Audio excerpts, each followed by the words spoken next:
Bismillahirrahmanirrahim. Perang berkecamuk di Sudan.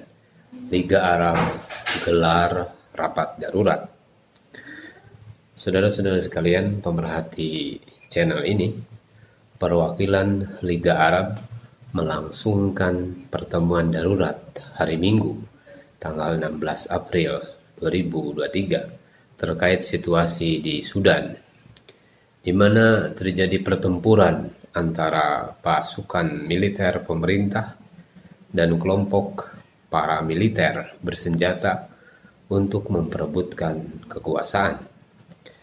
Suara baku tembak dan dentuman bom terdengar di sekitar ibu kota Khartoum pada Minggu 16 April 2023 ketika pasukan militer dan kelompok paramiliter yang kuat bertempur memperebutkan kekuasaan.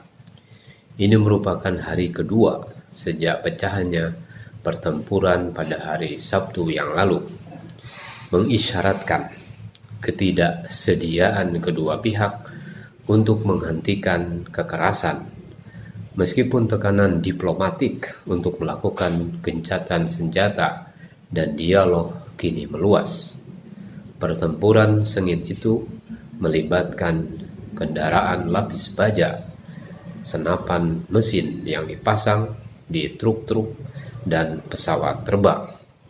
Tidak hanya Khartoum, beberapa kota yang lain termasuk kota Omdurman yang bersebelahan dengan Khartoum menjadi titik pertempuran yang sengit itu. Sedikitnya 56 warga sipil dilaporkan tewas, termasuk 3 staf Badan Urusan Pangan PBB FAO. The Sudan Doctors Syndicate meyakini puluhan orang lainnya dari kedua kelompok yang bertempur juga tewas, sementara hampir 600 orang luka-luka, termasuk warga sipil. Mencermati situasi mengkhawatirkan ini, Liga Arab pada hari Minggu melangsungkan rapat darurat. Utusan khusus Sudan untuk Liga Arab, Al-Sadiq Omar Abdallah, mengatakan Angkatan Bersenjata Sudan telah melancarkan pukulan dan menimbulkan kerugian besar pada pasukan pemberontak sambil melanjutkan patroli di sebagian daerah.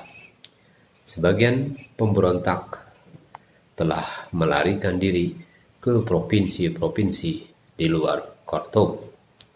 Saudara-saudara sekalian pemerhati daripada channel ini, pemerintah Sudan telah melucuti kelompok milisi Rapid Forces dan menyatakannya sebagai pasukan pemberontak yang harus diperlakukan sebagai pemberontak.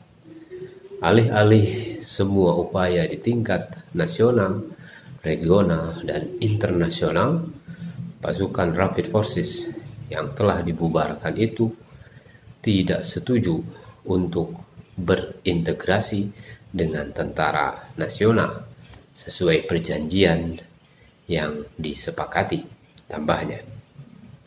Saudara-saudara sekalian pemerhati channel komprehensif ini, Mesir sebagai salah satu perwakilan Liga Arab mendesak semua pihak di Sudan untuk segera menghentikan semua bentrokan bersenjata untuk mencegah jatuhnya korban jiwa dan memastikan keselamatan dan keamanan warga sipil. Saudara-saudara sekalian pemerhati daripada channel ini, kami mengingatkan potensi bahaya akibat meningkatnya aksi kekerasan di Sudan dan konsekuensi yang tidak dapat diprediksi yang mungkin terjadi baik di dalam Sudan maupun di kawasan ini. Begitu kata utusan khusus Mesir untuk Liga Arab, Obaidah Al-Dandarawi. Bentrokan di Sudan itu merupakan bagian dari perebutan kekuasaan antara Panglima Angkatan Bersenjata Sudan, yaitu Jenderal Abdel Fattah Burhan, dan Kepala Pasukan Paramiliter Rapid Support Forces, yaitu Jenderal Muhammad Hamdan Dagalo.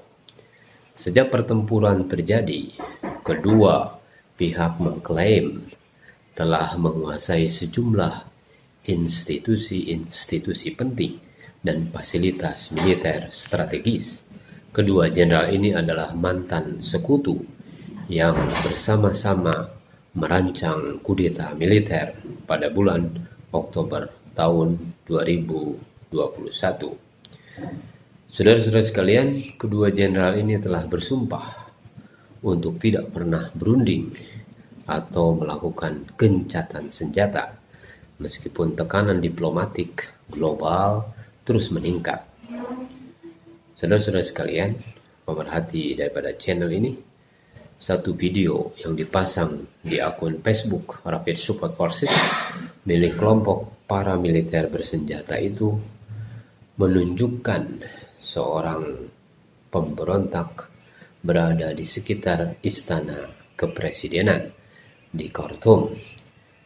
Ia mengklaim kelompoknya telah menguasai istana itu. Kantor berita Associated Press melaporkan belum dapat memverifikasi klaim sepihak itu.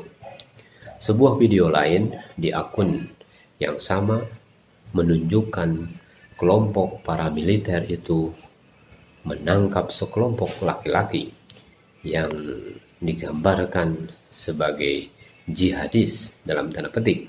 Ini merupakan terminologi yang merujuk pada pendukung mantan Presiden Omar al-Bashir yang digulingkan militer tahun 2019 di tengah pergolakan besar-besaran yang mengakhiri kekuasaan otoriternya selama 30 tahun. Belum jelas apakah kelompok laki-laki yang ditahan itu berasal dari faksi tertentu.